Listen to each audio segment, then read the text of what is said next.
What we know about the sex industry is it's not about sex. It's about power and control.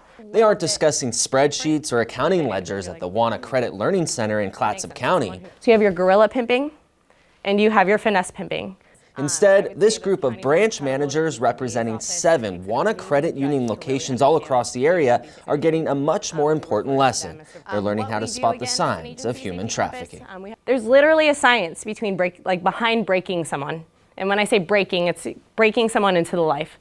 Allie Martin is the Washington County Human Trafficking Task Force Coordinator for Safety Compass, a confidential, nonprofit, community-based advocacy group dedicated to helping those who have been sexually exploited for commercial gain. She says most people have no idea that human trafficking is happening right here in our communities. Human sex trafficking is a huge problem in all counties in Oregon and across the state, or across the entire country. And it's not dependent on size of the city. It's happening in rural cities just as it is in major metro areas. It's just one of the reasons why our office helped form the Washington County Human Trafficking Task Force. So right here we have the PowerPoint that was used at the training. Deputy District Attorney Allison Brown leads the group and says educating those on the front lines, like bank managers, is key in the fight. Human trafficking is a crime that's not reported often by victims for a lot of different reasons.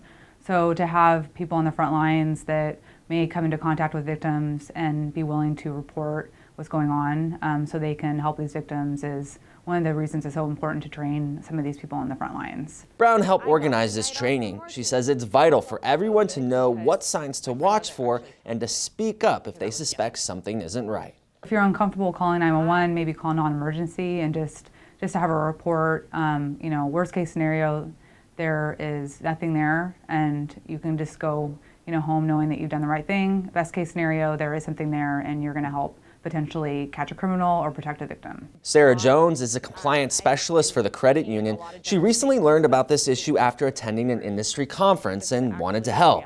Brown and Martin jumped at the opportunity. When I came back and was doing research, I was looking for a human trafficking task force to coordinate with. And when I found Washington County, I was like, okay, I'm just going to shoot an email. And they got back to me really quick, and I was like, awesome. And I was like, hey, would you be willing to meet? And they were thrilled and so easy to work with. Jones knows that her staff have a unique opportunity to spot suspicious behavior. A lot of the cases we see, this boyfriend tactic is like the biggest one. And thanks to this training, they now know what to look for and who to call if they have concerns. But Jones wants to take it one step further. She plans to offer support to these survivors as well. My end goal is to coordinate when we have a branch in Washington County and help victims as they come out of trafficking to get fresh start accounts and get them back on their feet and able to use banking resources in a productive way. If you know of a group or organization that could benefit from this training, contact the Washington County District Attorney's Office. Brown says we must all do our part to help these victims find a better life. So one of the reasons we even did this training is Sarah Jones from Wauna Credit Union reached out to us. And we frankly hadn't thought about training bank managers. So any other community groups that are interested in having someone come train in any capacity, please let us know. We're all happy to do that.